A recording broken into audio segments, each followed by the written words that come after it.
Hello, welcome back to PTSST class 8. In the previous video lecture, we were discussing the topic of history chapter 2 from trade to territory. The company establishes power. In this chapter, we have already discussed the points that after taking or after acquiring the charter from the Elizabeth I, that was the Queen of England at that time. Charter क्या था? Return order था। तो Elizabeth first जो कि England की महारानी थी, उनसे चार्टर मिलने के बाद ईस्ट इंडिया कंपनी स्टैब्लिश होने के लिए आई। इंग्लैंड में तो ये ऑलरेडी स्टैब्लिश थी ही, लेकिन ये भारत की तरफ अपना ट्रेड करने के लिए आई, क्योंकि भारत की जो सिल्क, कॉटन, कार्डेमम, आपकी क्लोव्स और जो आपकी सिनेमन यानी कि जो दालचीनी थी, इन चीज़ों का यूरोप में अच्छी डिमांड थी। तो यहाँ से ये लोग कम प्राइस पर इसको खरीदते थे और वहाँ पर हाई प्राइस पर इसको सेल करते थे। तो अब क्योंकि और भी कंपनियाँ यहाँ थी और जो इंग्लैंड की कंपनी थी वो चाहती थी कि ओवरऑल हमारा ही अधिकार रहे सब पर, क्योंकि अब इसके कंपटीशन में और भी कंपनियाँ थी।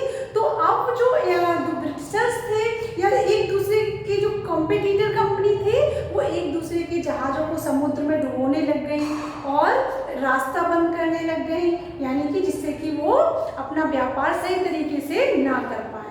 तो ये सारी सिचुएशन आते आते बैटल भी स्टार्ट होने की सिचुएशन आ गई थी। तो these things we have discussed in the previous video lecture. Now in today's video lecture we will discuss about the East India Company begins trade in Bengal. किस प्रकार से ईस्ट इंडिया कंपनी ने बंगाल में सबसे पहले अपना जो ट्रेड स्टार्ट किया था, वो कब स्टार्ट किया था, this thing we will discuss. And the second point that we will discuss in detail is how trade led to battle. किस कारण से जो ट्रेड है वो बैटल की तरफ बढ़ा, यानी कि युद्ध की तरफ बढ़ा। किस प्रकार से ट्रेड के कारण युद्ध की स्थिति बनी। Now let's start from the text book. Yes, in the previous video lecture we have discussed that the trade was carried on with arms and trading posts were protected through fortification. किस तरीके से जो कंपनियां थी उन्होंने अपनी company के आसपास फोर्टिफिकेशन करवा लिया था और वहाँ पर अपनी सेना की आर्मी मैन्स को आर्म्स के साथ पोस्टेड कर दिया था वहाँ पर। तो इस प्रकार से अब आगे क्या होता है that we will discuss now. अब ये चीज़ जो थी फोर्टिफिकेशन करवाना और अपनी आर्मी को वहाँ पोस्ट करना, ये चीज़ जो लोकल रूलर्स थे उनको ये पसंद नहीं आ रही थी, यानी कि बिना किसी परमिशन के वहाँ सेटल होना, फोर्टिफिकेशन करवाना, ये चीज़ लोकल रूलर को पसंद नहीं आ रही थी। फिर क्या हुआ, East India Company begins trade in Bengal. किस प्रकार से ईस्ट इंडिया कंपनी ने बंगाल में ट्रेड करना स्टार्ट किया। So all points are important, you have to keep in your mind. The first English factory was set up on the banks of the river Hooghly in 1651. Most important line for the point of your exam की दृष्टि से ये important point है कि first English factory जो थी, प्रथम अंग्रेजी फैक्ट्री जो थी, वो हुगली नदी के किनारे 1651 में स्टैब्लिश हुई थी। तो क्वेश्चन कैसे पूछा जा सकता है कि कौन सी नदी के किनारे, on which river bank the first English factory was set up. So you have to keep in mind in which century it was established, 1651. This was the base from which the company's traders known at the time as factors operated. उस समय जो company के व्यापारी थे उनको factor operated के नाम से जाना जाता था। इट मीन्स फैक्टर ऑपरेटेड का मतलब कंपनी को चलाने वाले। The factory had a warehouse where goods for export were stored. अब यहाँ वेयर हाउस क्या होता है, कंपनी के पास एक वेयर हाउस होता था। Warehouse is a storehouse. Warehouse का मतलब होता है स्टोर हाउस, जहाँ पर सामानों को स्टोर करके रखा जाता है। तो what is warehouse? Warehouse is a storehouse for keeping the goods, सामान रखने के लिए एक स्टोर हाउस होता है। तो जो फैक्ट्री में वेयर हाउस होते थे उनमें क्या रखा जाता था, गुड्स। तो क्वेश्चन में भी asked that in English factory where were the goods were kept for export, export करने के लिए, निर्यात करने के लिए, निर्यात का मतलब दूसरे देश में भेजने के लिए, और आया इम्पोर्ट का मतलब होता है कोई चीज़ दूसरे देश से अपने देश में मंगाना। And it had offices where company officials sat, और जहाँ पर और वहाँ पर ऐसी कंपनियों के ऑफिस भी होते थे जहाँ ऑफिसर्स बैठते थे, यानी कि वहाँ कंपनी इस्टेब्लिश होने के बाद ऑफिस में ऑफिसर्स बैठने लगे। एज ट्रेड एक्सपेंडेड, और जैसे जैसे व्यापार फैलता गया, the company persuaded merchants and traders to come and settle near the factory, और जैसे जैसे जो ट्रेड है वो एक्सपेंड होता गया, वैसे ही कंपनी ने मर्चेंट और ट्रेडर्स को परसुएड करना स्टार्ट कर दिया। परसुएड का मतलब मनाना स्टार्ट कर दिया कि वो आकर के कंपनी के आसपास ही सेटल हो जाएं। By 1696 it began building a fort around the settlement, और 1696 में जो कंपनी थी उन्होंने एक फोर्ट बनाना स्टार्ट कर दिया था सेटलमेंट के लिए वहाँ पर। तो क्वेश्चन भी इस पर बन सकता है कि उन्होंने फोर्ट बनाना कब स्टार्ट किया था, 1696 में, और कंपनी कब इस्टेब्लिश की थी हुगली नदी के किनारे, 1651। Both date are important for learning और for the exam. 2 years later it bribed Mughal officials into giving the company zamindari rights over 3 villages.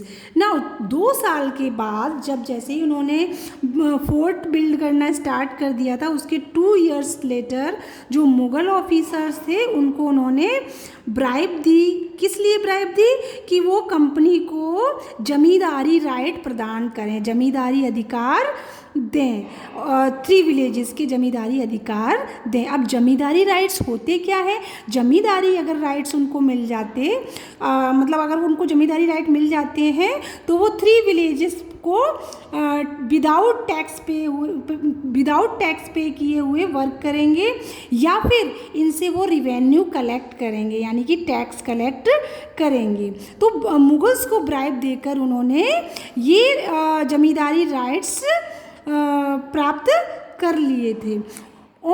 One of these was Calicut, which later grew into the city of Calcutta or Kolkata as it is known today. उनमें से एक जो था वो कौन सा था, कालीकट, जिसको अब कोलकाता या कलकत्ता के नाम से जाना जाता है। It also persuaded the Mughal Emperor Aurangzeb to issue a फरमान granting the company the right to trade duty free, और इस प्रकार से जो मुग़ल एम्परर औरंगजेब थे उनको एक फरमान इशू करने के लिए भी परसुएड किया, मतलब उसको मनाया। किसको, मुग़ल एम्परर औरंगजेब को एक फरमान इशू करने के लिए मनाया। फरमान क्या होता है, it is a type of royal order, ये एक तरीके का राजशाही आदेश आदेश होता है। Okay, so you have to keep in your mind that what is फरमान is a type of royal order granting the company the right to trade duty free। तो वो चाहते थे बिना कोई कर दिए हुए, बिना कोई टैक्स दिए हुए वो भारत में ट्रेड करें, तो ड्यूटी फ्री ट्रेड करना चाहते थे वो, और ये औरंगजेब से फरमान जारी करवाना चाहते थे। The company tried continuously to press for more concessions and manipulate existing privileges, और इस प्रकार से कंपनी जो है वो लगातार प्रयास कर रही थी कि किस प्रकार से टैक्स पे करने में कमी की जा सके और सुख सुविधाओं को ज़्यादा से ज़्यादा बढ़ाया जा सके। औरंगजेब फरमान for instance had granted only the company the right to trade duty free।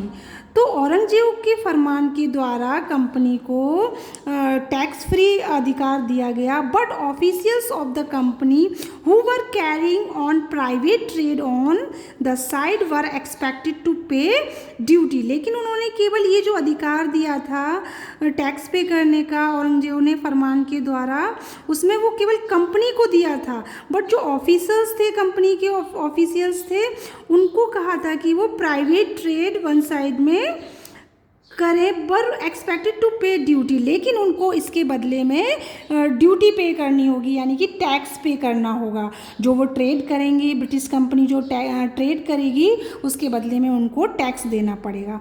This they refuse to पे, जिसको वो अंग्रेज जो थे वो देने से मना कर रहे थे, कि वो टैक्स नहीं देना चाह रहे थे, ड्यूटी फ्री ट्रेड करना चाह रहे थे। Causing an enormous loss of revenue for Bengal, जिस कारण से बंगाल में रिवेन्यू का लॉस हो रहा था। रिवेन्यू का मतलब राजस्व, टैक्स। जब टैक्स नहीं आएगा तो टैक्स एक इनकम का सोर्स होते हैं, तो टैक्स नहीं आएगा तो स्थिति सही नहीं होगी। How could the Nawab of Bengal Murshid Quli Khan not protest. अब इस प्रकार से बंगाल का जो नवाब था मुर्शिद कुली खान, उस समय बंगाल का नवाब कौन था? मुर्शिद कुली खान। उन्होंने इसका प्रोटेस्ट किया। भाई वो बिना प्रोटेस्ट किए कैसे रह सकता था इस स्थिति में, क्योंकि रिवेन्यू तो लेनी ही थी।